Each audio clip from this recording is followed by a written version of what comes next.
She drives people on Uber, my brother said, and I watched his fiancée's eyes fill with that particular brand of pity reserved for life's unfortunate casualties. You know, those you see everywhere. To understand how my brother could say those words at his own rehearsal dinner, surrounded by 100 guests in a room that cost more than most people's annual salary, you have to understand the 15 years that led to that moment. You have to understand how I learned to wear invisibility like a uniform. My name is Michaela Rafferty, and I've been playing a very long game. It started the summer I turned 23, fresh out of the Air Force Academy with a degree in aeronautical engineering and orders to pilot training. I came home to Boston for 2 weeks before reporting to Vance Air Force Base, and my family threw me a graduation party that felt more like a funeral. The military, my mother said to her book club friends, her voice heavy with disappointment. Can you imagine? All that potential, and she's going to spend it taking orders from men.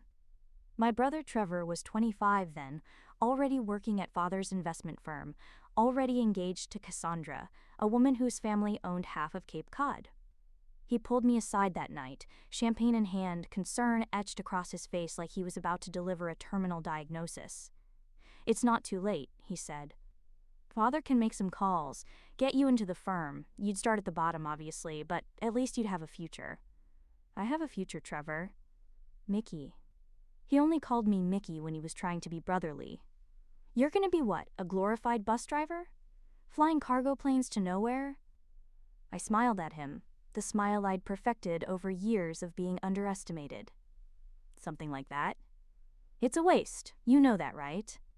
I didn't tell him about the T-38 Talon I'd already logged 200 hours in. I didn't mention the instructor who'd pulled me aside after my final evaluation and said I had hands that could make an aircraft dance. I didn't explain that I'd graduated second in my class, or that my orders to pilot training were the result of recommendations from 3 different generals. I just smiled and let him think he knew better. Because here's what I'd learned at the academy. Some people will never see you clearly. They'll look at you through a lens ground from their own insecurities and limitations, and no amount of evidence will ever change the prescription. So you have 2 choices.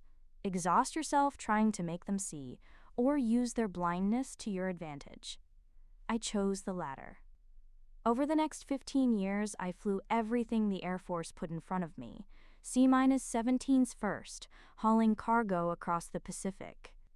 Then C-130s, which led to special operations missions I still can't discuss. I upgraded to KC-135 tankers, mastered mid-air refueling at 30,000 feet, and eventually landed a spot-flying VIP transport, circa -40s and C-37s carrying generals and cabinet secretaries. Every time I came home, twice a year if I was lucky, my family asked the same questions. Still in the Air Force? Still flying? When are you going to get a real job? And I gave them the same vague answers. Yeah, still doing the transportation thing. Just moving people around. The money's okay, the travel's interesting. I never lied, I just let them fill in the blanks with their own assumptions. Trevor assumed I was flying cargo, Mother assumed I was struggling, Father assumed I'd made a youthful mistake I was too proud to admit. And Cassandra seemed to take a particular pleasure in my perceived failures. Still in that little apartment in Virginia, she'd ask at family dinners, her voice dripping with concern. Trevor and I were just looking at houses in Newton. 15,000 square feet. The master closet alone is bigger than most apartments. Sounds spacious, I'd say. You should come visit sometime. We could help you with your resume. Trevor knows people everywhere. I lived on Joint Base Andrews in Maryland, not Virginia, in officer housing that was comfortable and secure and exactly what I needed. But I never corrected her. Why would I? Watching Cassandra perform her superiority was like watching a very expensive piece of theater, entertaining if you didn't take it seriously. The truth was, I was flying Boeing VC-25s by then, Air Force One when the president was aboard, SAM 28,000 and 29,000 otherwise. I was one of 12 pilots qualified to fly the most famous aircraft in the world, carrying the most powerful person on the planet. But at family gatherings, I was still Mickey the disappointment, Mickey the glorified bus driver, Mickey who'd wasted her potential on a, quote, government job. I cultivated the image carefully. I drove a 10-year-old Toyota when I came home. I wore Gap instead of designer labels. I stayed in my childhood bedroom instead of booking a hotel. I asked vague questions about Trevor's work and nodded along when Father explained investment strategies I'd been using for years. My own portfolio was managed by a private wealth advisor in D.C., my retirement accounts were maxed out, I owned property in 3 states, but none of that existed in my family's version of my life. To them, I was the daughter who'd made a wrong turn and was too stubborn to ask for directions. The game had rules, and I followed them religiously. Never mention specific assignments, never name drop, never explain, never defend. And absolutely never, ever reveal the clearances, the access, or the weight of the responsibilities I carried. It wasn't about secrecy, though operational security was part of it. It was about something more fundamental, the exquisite comedy of being invisible in plain sight. I'd sit at holiday dinners listening to Trevor explain the stress of managing accounts, and I'd think about flying through an electrical storm over the Atlantic, with the Secretary of Defense aboard, riding lightning with nothing but training and nerve between success and catastrophe. I'd listen to Mother worry about my future, and I'd remember standing in the Oval Office while the President thanked me personally for getting him to a crisis negotiation in time to prevent a war. I'd watch Cassandra show off her latest acquisition, jewelry, cars, vacation homes, and I'd think about the view from 40,000 feet, watching the curvature of the earth emerge from the darkness. They thought they knew my life, they thought they understood my choices, they thought I needed their pity, their help, their intervention. And I let them think it because their assumptions were the perfect cover for a life they couldn't begin to imagine. The invitation to Trevor's rehearsal dinner arrived in April, forwarded to me in Ramstein while I was waiting out a weather delay. Trevor and Cassandra were finally getting married after a decade-long engagement that had survived recessions, career changes, and at least 2 suspected affairs on Cassandra's part. The wedding was scheduled for June at the family estate in Manchester by the Sea. 200 guests, 10-piece orchestra, flowers imported from Ecuador. The rehearsal dinner alone had a guest list that read like a Fortune 500 directory. I checked my schedule. I was flying the president to London in early June, then had a 2-week rotation in the backup pool. I could make it work if I caught a red-eye from Andrews the night before. I RSVP'd yes and went back to my pre-flight checklist. The night before the rehearsal dinner, I landed at Andrews at 11 p.m. after bringing the president back from a G7 summit in Tokyo. 16 hours in the air, 3 time zones, and the kind of diplomatic cargo that required absolute precision. I filed my post-flight reports, debriefed with the squadron commander, and drove straight to Logan Airport for a 6 a.m. commercial flight to Boston. I arrived at my parents' house in Newton at 9 a.m., exhausted and operating on coffee and military discipline. Mother opened the door in her tennis whites. "Michaela, you look exhausted." "Long flight? Still doing those late-night Uber shifts?" She pulled me into a hug that smelled like Chanel and concern. "Honey, there are better ways to make money. Trevor could really get you set up with something stable." I almost laughed. I had made more in the last month than Trevor made in 6. And that didn't include the housing allowance, the flight pay, or the benefits package that came with being a field-grade officer in a presidential squadron. "I'm managing, Mom." "Well, you should rest. The rehearsal dinner is at 6. Cassandra has the seating chart arranged by income bracket, and I'm afraid you're at the table with, well, the service industry people." "Perfect, I'll fit right in." She patted my cheek like I was 12. "That's the spirit. Make the best of it." Quote, I slept for 3 hours, woke to 17 messages in the squadron group chat about a scheduling conflict for next month, handled it in 10 minutes, and started getting ready for dinner. The rehearsal dinner was at the Hawthorne Hotel in Salem, a historic property that Cassandra's family had rented in its entirety for the weekend. I drove my Toyota, parked between a Bentley and a Maserati, and walked into a world that existed solely to demonstrate wealth. The ballroom was decorated in white and gold. Crystal chandeliers caught the light from 100 candles. A string quartet played Vivaldi in the corner. Waiters in white gloves circulated with champagne and hors d'oeuvre that cost more per bite than most people spent on entire meals. I grabbed a glass of champagne and found my table. Mother was right about the seating arrangement. I was at table 12, tucked in the back corner with a collection of people who worked in various service industries. A caterer, a wedding planner, a personal trainer, a woman who managed a high-end spa. They were perfectly nice people who'd been relegated to the cheap seats because they didn't have investment portfolios worth discussing. Michaela! Cassandra swept over an address that probably cost more than my car. I'm so glad you could make it. Trevor was worried you'd be working. Wouldn't miss it. We put you at table 12. I hope that's okay. We tried to seat people with others in similar situations. She lowered her voice conspiratorially, so everyone would be comfortable. Very thoughtful. How's the driving going? Still doing the Uber thing? Still transporting people, yeah. God, you're so brave, all those strangers, all those late nights. She shuddered theatrically. I could never. But it's honest work, Nothing to be ashamed of.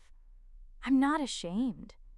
Of course not. And really, the economy needs people like you. Someone has to do the driving. She patted my arm and floated away to greet more important guests. I settled into my chair and surveyed the room. Trevor was holding court near the bar, surrounded by his firm's partners. Father was talking to Cassandra's father, both men in bespoke suits, both gesturing with the confidence of people who'd never doubted their place in the world. Mother was with her book club friends, probably explaining my situation with carefully calibrated concern.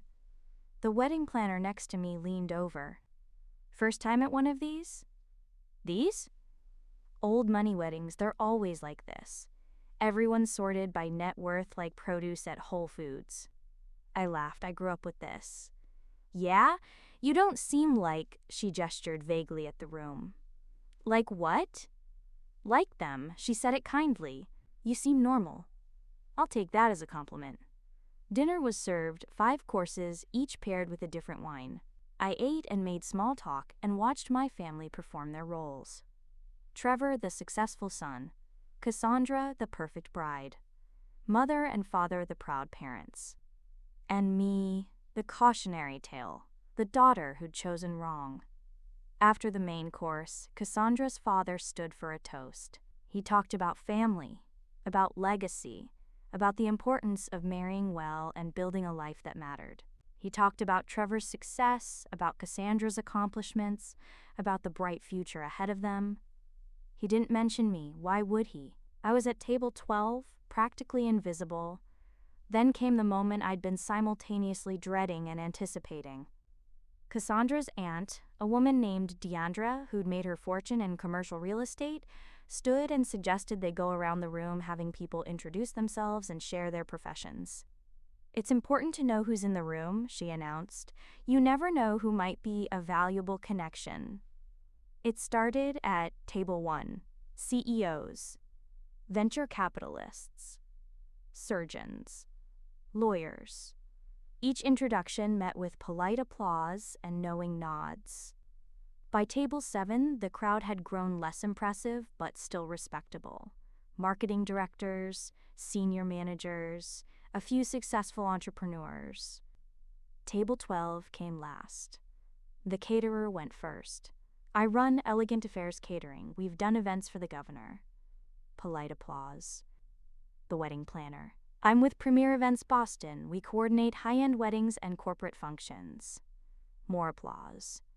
Then it was my turn. I opened my mouth, but Trevor spoke first. That's my sister Michaela, he announced from across the room, his voice carrying that particular tone of brotherly affection mixed with apology. She drives people on Uber. Those you see everywhere. The room went quiet for a beat. Then Cassandra jumped in, her voice syrupy with sympathy.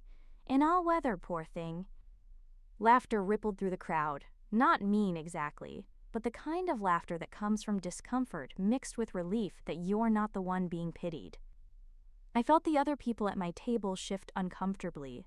The wedding planner actually reached over and squeezed my hand under the table. I kept my face neutral, smiled even. This was the game. This was the role I'd cultivated for 15 years. Then a woman at table 3, someone's wife I'd gathered from earlier conversations, let out a sharp laugh. Uber? She turned to look at me directly, and I saw something shift in her expression. Recognition. Uber? She flies Air Force One. My husband saw her name on the crew roster last week. The room didn't just go quiet. It went silent, the kind of silence that has weight and texture that presses against your eardrums like a change in altitude. The woman stood up, walked closer. Major Michaela Rafferty, right? My husband is Lieutenant Colonel James Boone, Deputy Director of Operations at Andrews. He came home last week, talking about the crew that flew the president to Tokyo. Said you handled some crazy weather over the Pacific like you were flying a Cherokee in clear skies. Every eye in the room was on me now. I set down my wine glass carefully. The weather wasn't that bad. He said you diverted around a typhoon that grounded every other aircraft in the region. It was a small typhoon. He said the president personally commended you after landing. I didn't respond to that. Some things were still classified. Trevor had gone pale. Air Force One? The VC-25, I said calmly, though we call it SAM 28000 when the president's not aboard. I fly both primary aircraft plus the C-32 backup. You fly, Mother's voice was faint. You fly the president? When I'm on rotation, yes. Along with 11 other pilots. It's a pretty standard assignment for senior pilots in the presidential squadron. Cassandra's mouth had fallen open. But you said... You always said you moved people around? I do move people around, just at 45,000 feet instead of street level. You let us think, Trevor started. I let you think exactly what you wanted to think, I interrupted. I've never lied about my job, not once. I told you I was in the Air Force. I told you I flew transport. I told you I moved people. You just decided that meant cargo planes and mediocrity. Father had found his voice. Why wouldn't you tell us? I did tell you, Dad, repeatedly.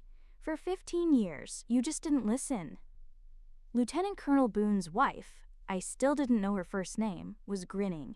My husband said you're being considered for squadron commander. Said you're one of the best pilots he's ever seen. That's classified, I said, but without much heat. Oops. She didn't look sorry. The wedding planner next to me was staring. You fly Air Force One. Among other things. Holy shit. Yeah.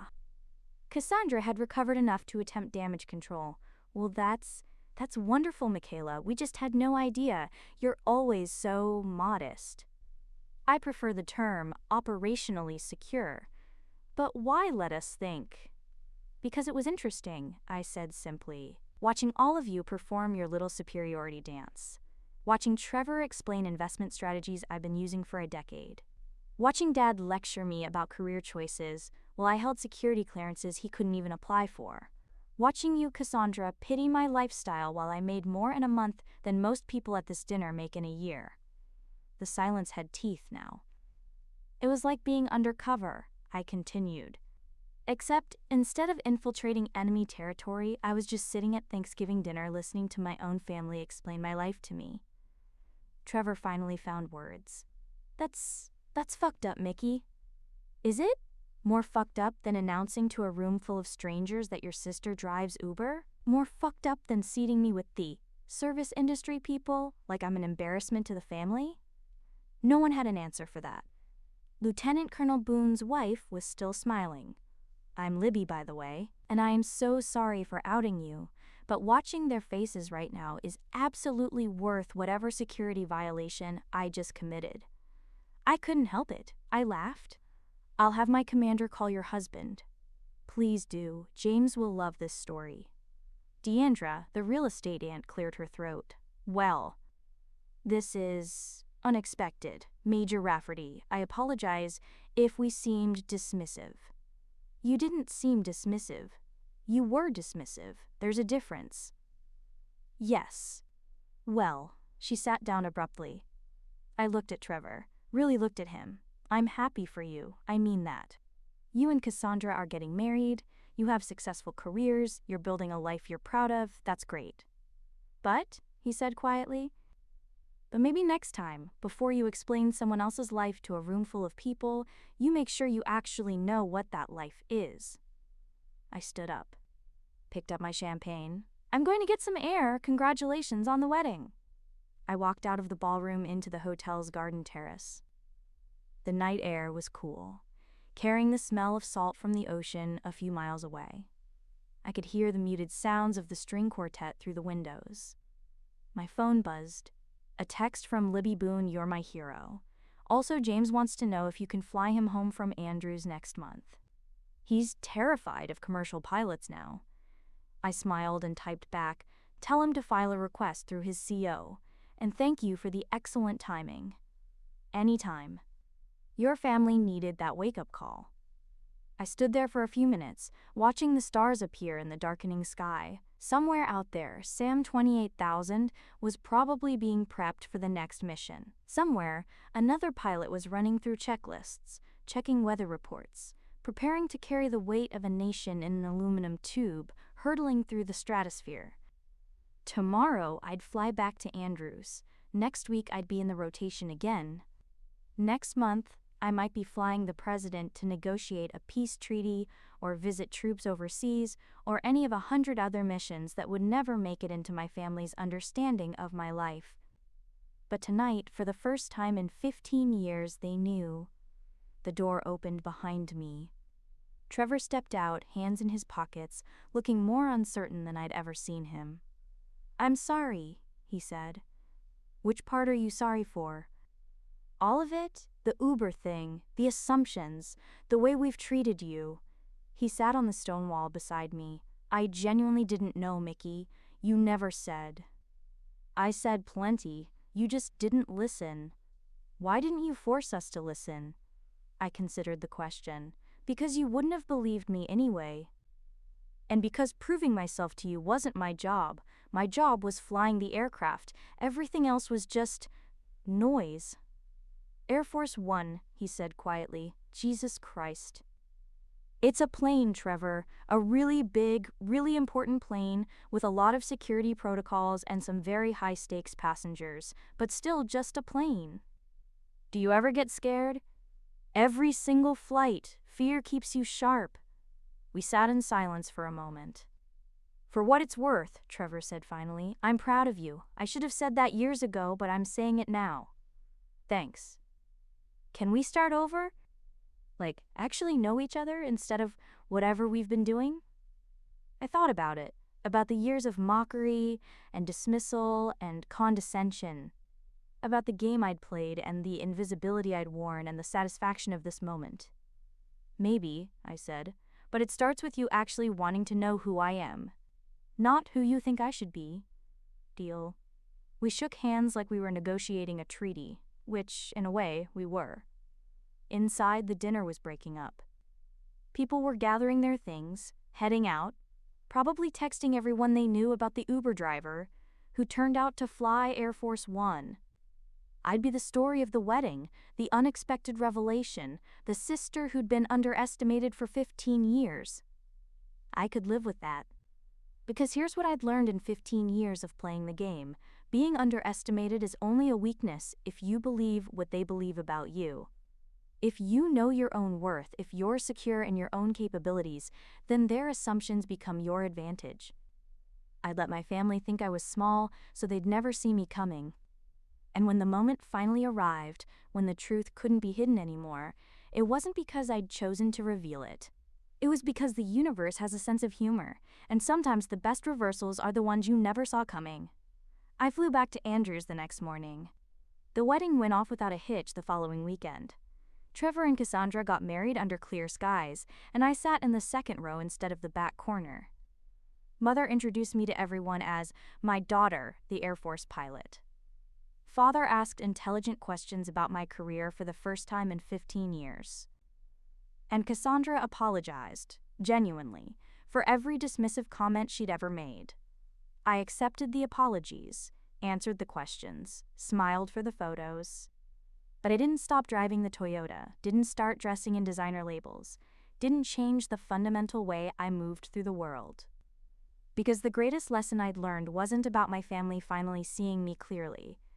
It was about me never needing them to. 3 months later, I made squadron commander, youngest person ever appointed to the position. The president himself called to congratulate me. I texted Trevor the news. He responded immediately, That's amazing! When can we visit Andrews and see the plane? I smiled at my phone. File a request through official channels. I'll see what I can do. Some games are worth playing forever,